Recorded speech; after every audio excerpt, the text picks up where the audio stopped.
Welcome back to the E1T1 Podcast. I am your host, Chief, aka the Big Zo.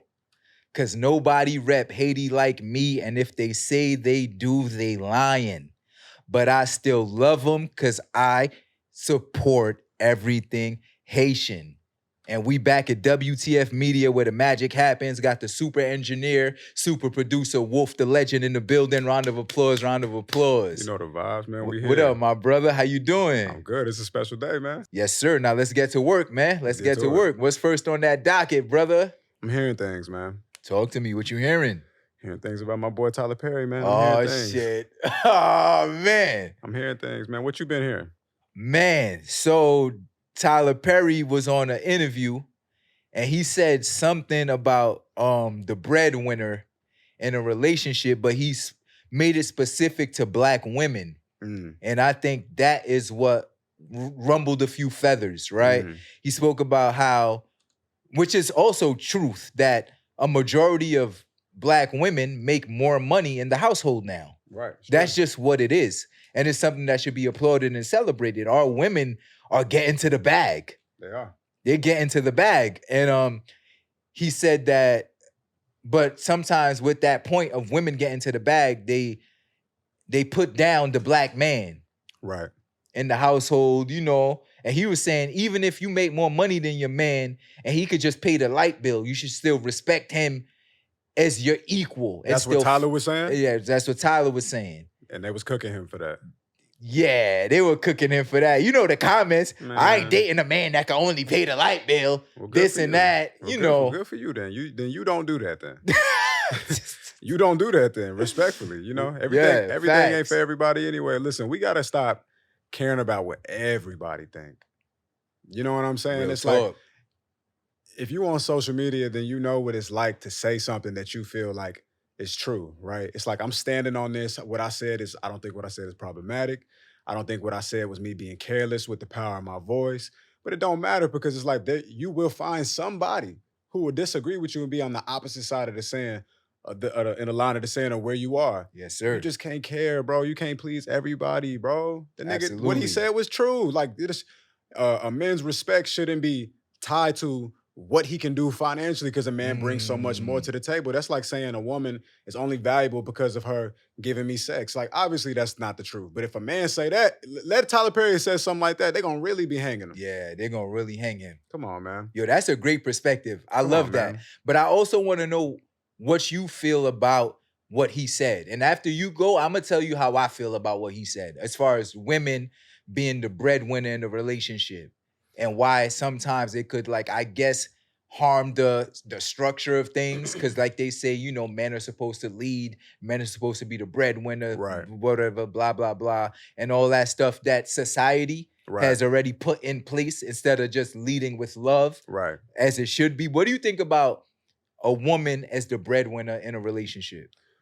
Well, first of all, I think that if you're in a relationship with a woman and she getting more money than you and it's starting to come up as an issue, this was a problem way before you even got into a relationship with her. Like, this was something that should have been talked about and discussed way before that, because there's no way that and I guess it just depends. Every situation is different, but like maybe y'all was both had similar year salary or whatever, and then maybe you lost your job or something like that, and now she like, oh, well, I got the bread now. Now I got to take care of all these different things. But she doesn't all of a sudden out of nowhere become this person that makes you feel smaller as a man because you don't got more money. It doesn't work like that. So these are conversations that you need to have with your woman way before then. And yeah, bro. I mean, I to be honest with you, I blame the man for having problems like that in the first place, because if that's how she feel, if she gonna treat you like less of a man or you deserve less respect because of how much money you not making,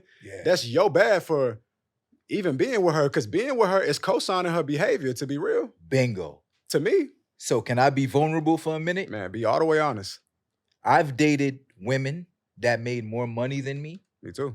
And I've also dated women that made the same amount of money as me. Yep. And I've also dated women that I make more money than. Yep. So here is my experience with all three. I've dated a woman in the past, obviously, that made more money than me and reminded me every chance she could. Reminded me every chance she could.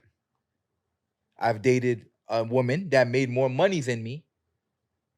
Another woman, a separate woman, that made more money than me and made me feel special every chance that she could.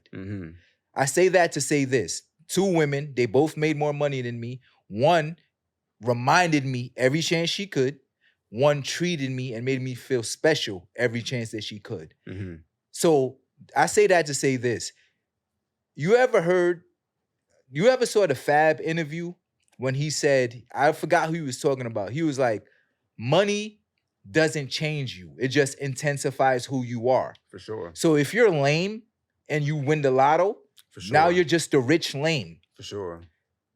It's not about the amount of money someone makes. It's about the character of the person. Right.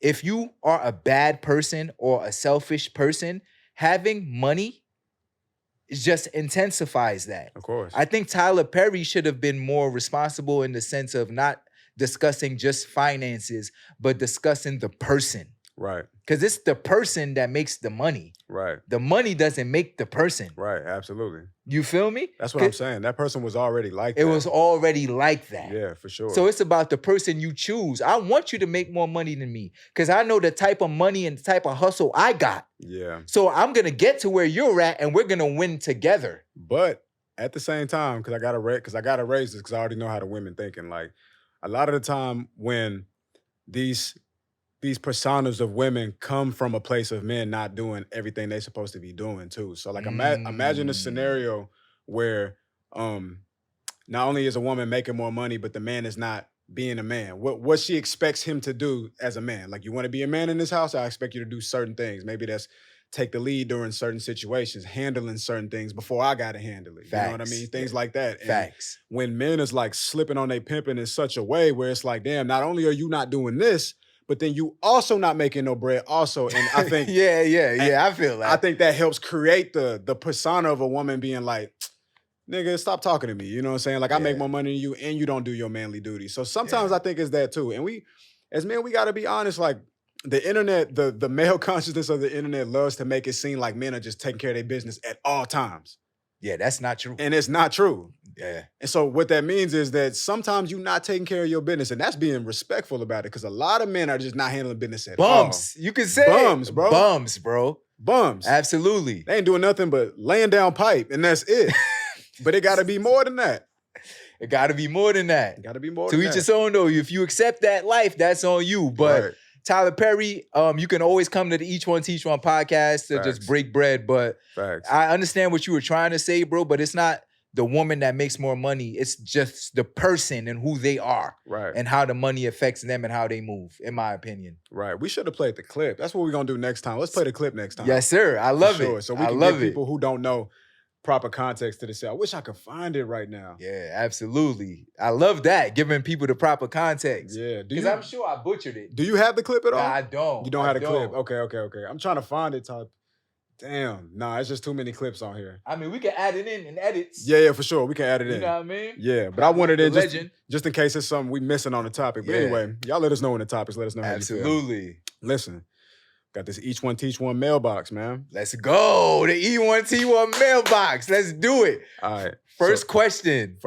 So we got Tiffany Ratchet. Am I saying that properly? I don't want to get Tiffany Ratchet. I don't want to get beat up. Shout out to Tiffany Ratchet. It ain't no A in it, so it's just like, is it Rashay or Tiffany Rashay? I don't know. But I probably misspelled it. That's on me. Okay, shit. You gonna get us beat up. Facts. My bad, brother. So her question was, how do you know it was the right time to pop the question? And then she put some a wedding ring emoji right there for more context. So shout out to Tiffany Ratchet, Tiffany Rashay. How did you know it was the right time to pop the question, Chief?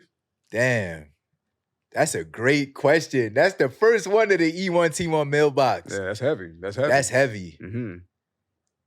So, like, the best way I can answer this question, like, I was actually thinking about this the other day. So I knew I was gonna marry my fiance three years into the relationship. I knew I was gonna marry this woman, bro. 3 years into the relationship? 3 years into the relationship. So after 3 years? After 3 years. Okay. The first 2 years or a year and a half to 2 years, we were long distance. And then by the third year is when we decided to move in together. I'm not going to marry you if I haven't lived with you. That's how I don't know how they did it back in the old days. I need to be able to live with you to see if we are compatible living together. Because when I'm with you every weekend is very different from when I'm with you 24/7. Sidebar real quick. I think that's like a very interesting point that you just made because, you know, in certain religions, specifically Christian community, you know, they encourage you to get married first, then live together. And it's like, I don't necessarily want to challenge that, but at the same time, from my experience and just being realistic, I'm just like, man, I don't know if that's the best idea. Absolutely. I don't know if it's the best idea. I grew up that same thing, so I know. Yeah. And some cultures too, like it was madness. What do you mean moving in together? That means you guys are doing things you shouldn't be doing before God. You're learning shit that you probably would have liked to have known before. But that's, you know, not moving in with your partner before really is like really testing God. It's really putting faith in God because you saying like, I'm going to get married to this person and there might be like some things that really irk the fuck out of my nerves. That I didn't get to find out That I didn't get to find out, but I'm going to just commit to it regardless. Absolutely. It's like, damn, that's a commitment. Big commitment. So we moved in together. I got to see the way that you live. You got to see the way that I live. Right. To see if I'm messy, if I don't clean up after myself. I got to see the same with you. Right. To see if you can actually really take care of me. Right. While I take care of us. Right. And once that happened, I was like, yeah, I got to marry this woman. Like she comes from a family that welcomed me with open arms. I love her mother like she's my mother. Her father, mad love for him. All her family members have been amazing to me. I was like, yo, I'm a marry into a good family. Right. But I proposed 6 years into the relationship. 6 years. The reason it took another 3 years is because I wasn't husband material yet. Niggas be fiending to pop the question without looking in the mirror. Niggas do be fiending, bro. I'm really good at looking in the mirror. Niggas do be fiending, bro. And I'm not letting no one pressure me into popping the question either. Yeah. I remember when I went to go pick up the ring, the person selling me the ring, it was at the jewelry shop, the person helping me, shout out to Nicole, she was amazing. She's like, how long y'all been together? I was like, 6 years. And she just looked at me like, 6 years. But what was the look though? It was like a look of like, I'm taking my glasses off, like what? Like you took too long? Yes. That ain't your goddamn business. It word, right? But she was amazing. So shout out to Nicole. Yeah. And then I was like, yeah, 6 Nicole. years. But to answer Tiffany, the reason that it took me 6 years is because the first 3 years I knew I'm going to make this woman my wife. Right. The next 3 years I focused on becoming a husband. You needed to be sure. I needed to be sure What's financially. 6 years compared to eternity? Exactly. Come on now. I wasn't financially ready to be a husband. Mm-hmm. That's the first thing. That's big. I wasn't financially ready to be a husband. That's big. I wasn't financially responsible. That's bigger. Facts. To be a husband. Facts. Niggas don't talk about this. They don't talk about, it's us, Wolf. This is the E1T1 Podcast. Yeah, this is serious. So I took those 3 years to get myself right physically, spiritually too, finding my faith. Finding my faith, no matter what religion you are, what religion you you pray to, faith and believing in a higher power. At that time, 3 years into a relationship, I wasn't talking to God every day. But 6 years into a relationship, I was talking to God 3 times a day. Yeah. That's when I knew it was the right time to pop the question. That's a man who's ready to be married. That's a man who's ready to be married. First. Hold on, Wolf. Hold on. In real time, keep the cameras rolling. Got you. Yo, Cello, what up, King? Yo, you can come right inside. Take the elevator to the 5th floor. I'm on camera right now doing a pod talking to you. I'm ready. Door to the left. Door to the left, brother. Yes, sir. Yeah. In real time. But yeah, my brother. Yo, Tiffany Haddish, I hope that answered your question. I knew... Tiffany Ratchet. Tiffany, I said Haddish. Tiffany Ratchet. Oh, shit. Tiffany Haddish, Tiffany Ratchet. I think that's what she was going for. That's when I knew it was the right time. Yeah. When I felt like I was ready to be a husband. 3 years into the relationship, I knew she was going to be my wife. But 6 years is when I knew I was ready to be a husband. That's interesting. I would love to hear her perspective on Word. Of when she knew she was ready. Like, Yeah, Ooh. I would let her hear her perspective because 6 years is it's a significant amount of time, bro, for sure. You know. Absolutely. But listen, we'll have to get her opinion on that later. But Mrs. Chief, you heard Wolf. That's him. He's saying Meet the Chiefs 2 needs to happen. Oh, definitely got to happen. Come on ASAP. now. Come on. Word. Now. But listen, as we close down into this outro, shout out Man. Tiffany for giving us that question. Word. That Yo, was a good Wolf, shout question. out to you, man. Narrating. This is amazing. Hey, man, you know how we get down, man. Yes, sir. We're just Yes, working it out sir. right now. But yeah, let's get to the outro, man. So let's hear some jewels from Pops, man. Oh, okay. So I'd like to end every episode where it's just me and Wolf, of course, was just like some game from my father. And since we're because you went viral from your dad went viral once before. Oh yeah, yeah, facts. My dad definitely went viral with the 3 levels of friendship. You know, that clip went crazy. If you haven't seen it, just go to YouTube, E1T1 Podcast, or the Instagram at each the number one teach the number one podcast, and you can see that viral clip of my father always giving me game, right? So I think it's fitting to just give this quote my dad gave me since we're on the topic of love, right? And of me knowing when to get down on one knee and propose to my significant other, Mrs. Chief. So I'm gonna take it back a little bit. I remember when I told my dad I was moving in with Mrs. Chief, like we're getting our own place together. And my dad was like, listen. And you know, when he starts with listen, you gotta take the glasses off and listen. He was like, yo, moving in with your girlfriend together is a big responsibility. Now there's no more number one. And I was like, what you mean?